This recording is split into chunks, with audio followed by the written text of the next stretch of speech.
Now let's turn to parenting matters, and I think a good work ethic is certainly what most parents hope to instill in their children to help prepare them for the future, for that working life. But when can your child, who is a little too conscious about the work that they're doing, maybe a little obsessive about that, becoming a perfectionist, start to hinder their development? Well, today we've got educational psychologist Anel Annandale joining us this morning for two discussions to talk about being the parent of a perfectionist child. My poor mother didn't have to deal with that with me. A very different challenge, I think, but certainly when it came to my sister. And it's something that you don't want to hinder a good work ethic, but it can hinder your child's development. So maybe in a very broad term, what is a perfectionist from a psychologist's perspective? How would you kind of typify that? I think, the word is actually misleading. Perfect sounds like such a positive thing. Very much so. But quite often, perfectionism actually manifests in children being so scared to make a mistake. It's this chronic fear of failure that just leads them to be overly cautious and overly sort of careful with the work that they do. And obviously then that comes with a heightened sense of anxiety, and at that age we like to think that children are simple beings living a simple life, but they are dealing with very complex emotional kind of growth phases. How can being a perfectionist impact on that development? So what we generally see is quite often it results in children being almost too scared to make a choice sometimes. They will just sort of hang back and be, unsure about which would be the right thing to do. Chronic procrastination, too scared to start something, or they are so perfectionistic and so detailed that it takes them forever to complete a task. You just don't get simple things done. Little tantrums and big blowouts when the tiniest little thing goes wrong, and generally just a lack of creativity, being too scared to do the wrong thing, so you just stick 100% to the rules and what you know. And they don't express themselves or get that outlet. So then being the parent of a perfectionist, maybe I will be, you never know. Okay, it's only 6 months, okay, but he's pretty good. He's excelling already. So what do we do? How do we help them through those growth phases without dissuading that work ethic? And that's exactly it. You want to still keep them doing the good work, but I think we have to praise effort instead of actual results. So say to them, that's great, you did your best 100%. I think as parents, we have to try and sort of be the balance, or help them find the balance, even if you have to say, okay, that's enough. Put down those pencils, we're going out for an ice cream, and then we're coming back.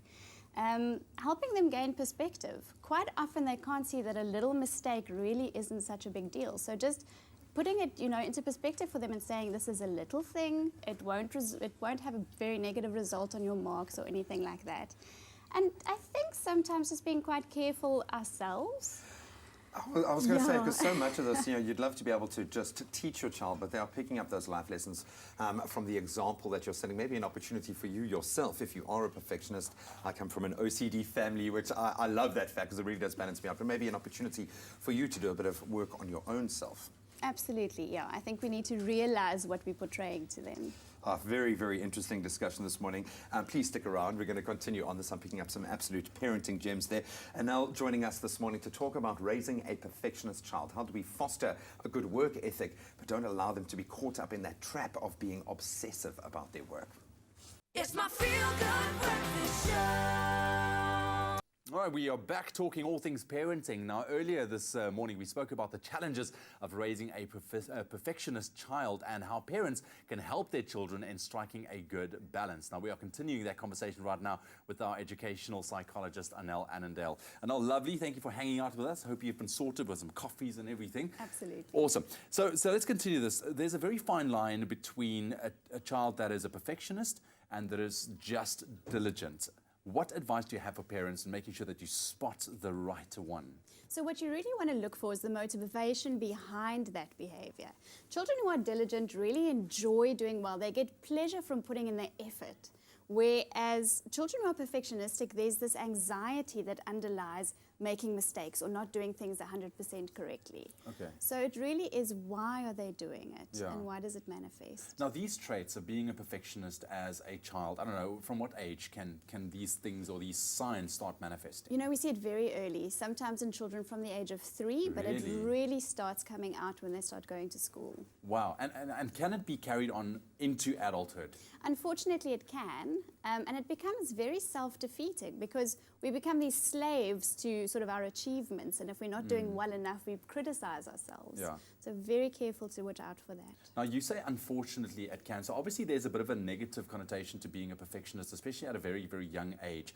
What advice can you give our parents out there, to myself included, having two young boys, you know, to make sure that you nurture the positive side of a child that leans towards a more perfectionist side? I think most importantly is to praise them for their efforts, not necessarily for achievements. And then it's very important to speak about perfectionism in general terms and help your child understand that it can make us quite critical and hard on ourselves.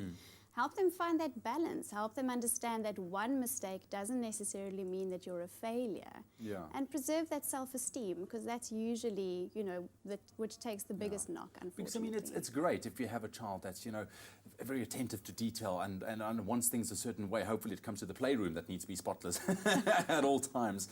But just for our parents, and before we say goodbye to you, is to the advice, the tips, the signs and symptoms that you should look out for from a young age, as young as 3. Just okay, I'm going to keep an eye on this. If your child becomes very inflexible about the way that they do things, we need to help teach them just how sometimes you just need to go with the flow. You need to look out for when they start stifling their creativity, when they're too scared to take risks, they don't want to try new things.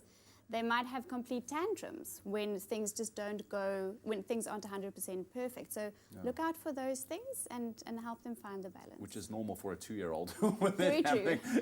My boy, if he can't get what he wants at the moment, you know, he makes sure that you know about it. Thank you very, very much for joining us this morning. But you do say that by nursing the positive aspects of a perfectionist child, it can definitely benefit into adulthood. Absolutely. Fantastic. Anel Annandale joining us this morning, our educational psychologist, talking about and giving us advice, especially to the parents raising that perfectionist child.